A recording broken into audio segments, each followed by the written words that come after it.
Well, the two clubs scored 11 goals between them against lower league opposition in the Capital One Cup on Tuesday.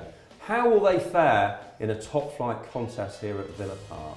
Joining us to preview the action, a man who won the League Cup for Villa as both a player and a manager, Brian Little. Great to see you, Brian, back on familiar territory.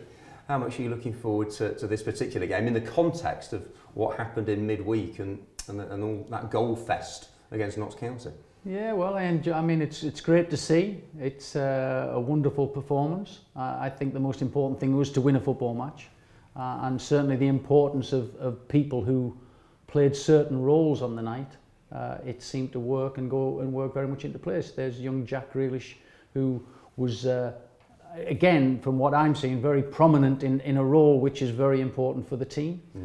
If you're given that role to have license to receive the ball in pockets of space, then you've got to be prepared to take up different positions. You've got to get on the ball, you've got to commit defenders like he does do here, and then you've got to make the right decision. Is it a shot or is it a cross? On that occasion it's a cross. It's created an opportunity for someone else. So to play the role that young Jack played that day, you've got to be very creative, but there's got to be an end product. If the end product creates a goal, then you are the perfect player to play that role. And he's clearly someone that Tim Sherwood believes in. He made a host of changes the other night, as he's done to his playing squad over the summer. You were a young manager all those years ago and did a fine job at Villa. What do you think about Tim? How do you assess the job he's done so far and his prospects for the future? Yeah, again, you know, in the last few months there's been a lot of people who have risen similarities between how he's approached what he's done and how I approached what I did some time ago. I have to say, in my era, it was probably a lot easier to change a team than it is today. And you know, we didn't have the influx of so many of the foreign players, so it was a lot of homegrown players, with the exception of like a Milosevic and that in my day. But you know, the club in recent years hasn't produced the performances or the results that everyone would like. And I think prior to Tim coming in, I was quoted as saying, look, the club needs someone given license to come in to try and motivate to try and bring everything together, and if necessary, given the license to change as many things as he possibly can in an effort to look for some success in the future. And in fairness, he's pulled everyone together prior to the end of last season. Throughout the summer, he's gone out there, he's been prepared to move players on, to bring new players in.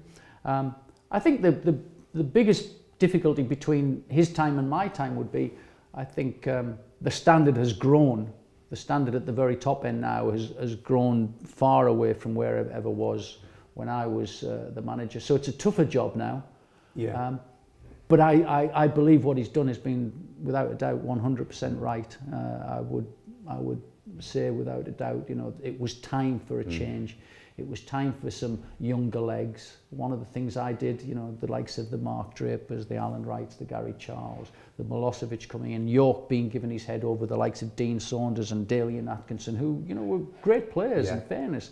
But it was time to change. And I've said for some time, you know, the club needed an influx of new people. It needed new ideas, and credit to Tim, he seems to have bought into that. It will be more difficult for him than it ever was for me, you know, and that's a fact. The modern game is very competitive. The teams at the top end have the best players now. The teams in the middle are very competitive, and it's important we get into that competitive area first and foremost, before we start thinking of the dizzy heights of the top end of the table. This is pre-recorded, but ready for the live broadcast on Saturday? Looking forward to co-commentary duties. You're an old pro at it. Absolutely, nowadays. Yeah, I do lots of it. Yeah, I do lots and lots. And occasionally I've done a Villa. But I've been accused of being a little bit biased when I've done it, which I'm proud of. You can look at it through claret and blue tinted spectacles. I'm absolutely proud of saying I'm biased to do that, you know. So no problems. Yeah, I am looking forward to it. I came to the Man United game a few weeks back where it was a hard game for the lads. You know, they're a very good side, but until the goal, very much in the game. and I like the way they approached it. So yes, I am looking forward to it. You know, over the years, you know, I remember when I played against Sunderland. I'm going to waffle on here. No, that's fine. I remember playing against Sunderland back in the 70s, the year we went back to Division 1. Right. And I picked up 2 Sunderland fans on the motorway the night before. I'd been out to see my girlfriend, which was not out of order because it was just for dinner. But I was driving back, there was 2 Sunderland lads trying to get a lift. I gave them a lift into the town and dropped them off. We won 2-0 and I scored, and I think Ian Ross scored, and we got promoted on that particular day. There was 10,000 Sunderland fans here. Wow. So I can remember that day very much. So games against Sunderland were always good for me because I was a proper Geordie lad, you know, a Newcastle boy. You've got even more reasons. Yeah, but great, yeah. But I have some great memories about that. But I'm delighted the way the club have gone about their work in the summer. I think there's been some great work done. And whilst I, for one, am a little more patient, perhaps some of the fans, because of the understanding of how difficult the job is, I genuinely think the right moves have been made. Yeah, and always nice to welcome you back to this great stadium on a Thursday or a match day, Brian. Thank You're you. always welcome. Thanks very much to Brian. Much more analysis over on AVTV. Mr. Little back alongside me in the commentary box on Saturday afternoon. Make sure you join us.